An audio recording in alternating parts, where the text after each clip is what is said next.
In this week's Waste of the Week, we take a look at why some senators want an additional $21 billion to fight COVID, and then lawmakers questioning the accounting on a California jail construction project. Joining me now, CEO and founder of OpenTheBooks.com, Adam Andrzejewski. Adam, welcome back to the National Desk. Let's start with this jail project in Mendocino County, California. Now, the county was awarded $17 million from the American Rescue Plan, and we know this project is $7 million over budget. But what is the original budget, and what is costing this massive overrun at this point?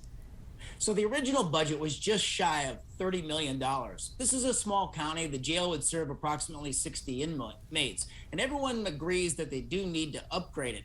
So the new price tag is $7 to $8 million higher. Now, county officials are blaming, of course, inflation on the cost overrun, but nobody seems to know for sure. You've got watchdogs. You've even got the Public Employee Union, SEIU, in public meetings questioning, where's the money going? After $17 million of American Rescue Act bailout into the county and another $22 million coming from the PG&E fund settlement, nobody really knows what assets and what the county spends its money on.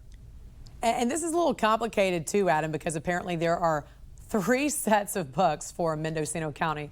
So does anyone really know how much money this county has and how they're using it? Well, in a county board meeting, this came to light. One of the elected officials said there's 3 sets of books. He says he doesn't even know what set of books is correct, if any. So the county board actually took two actions in that meeting. One, they asked the state for even more money. The state's already funding $25 million into this jail upgrade. So the second step they took was kind of interesting. They asked the California comptroller, Betty E., to step in to clean up their books. Well, Jan, here's the problem. You know, OpenTheBooks.com sued California comptroller Betty E. for the state checkbook. So while the county and its watchdogs and its public sector union are demanding transparency from county officials, the county officials have gone to the least transparent comptroller in the country to ask for help. Oh, my goodness. Here in Washington, D.C., Senate Democrats have asked for another $21 billion to fight COVID, and this is after another $4.3 trillion in federal funds have already been distributed. Now, some of that money still sitting there, as we know. We've talked about this, Adam, still sitting there not being used. Do we have any insight on where this $21 billion is going to be going and why it's needed at this point? Well, Democrats on Capitol Hill will say they need $21 billion more for new vaccines, for therapeutics, for other aid for people that are in jeopardy of catching COVID or already have COVID. But when you take a look at the number of $21 billion, Senate Democrats also admit of that number, $5 billion will go overseas for overseas aid.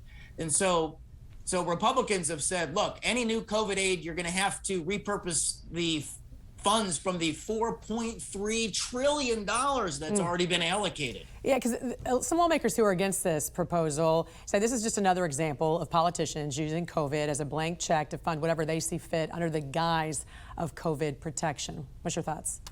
Well, you see some evidence of that, certainly. Even on the extension every single quarter, when the president has to extend the national health care emergency on COVID-19, that costs every quarter an additional $4.5 billion worth of additional Medicaid spending. That's what's triggered on the declaration of a health care emergency. That figure alone costs $18 billion per year. If you take a look at the White House payroll, they're still putting an emphasis on COVID-19. There are 20 White House staffers dedicated to the war on COVID-19. We took a look at it. There's only 8 staffers dedicated to national security. Adam Andrzejewski, always great talking to you. Hope you have a great weekend. Thanks for joining us here on the National Desk. We appreciate it. Thank you, Jen.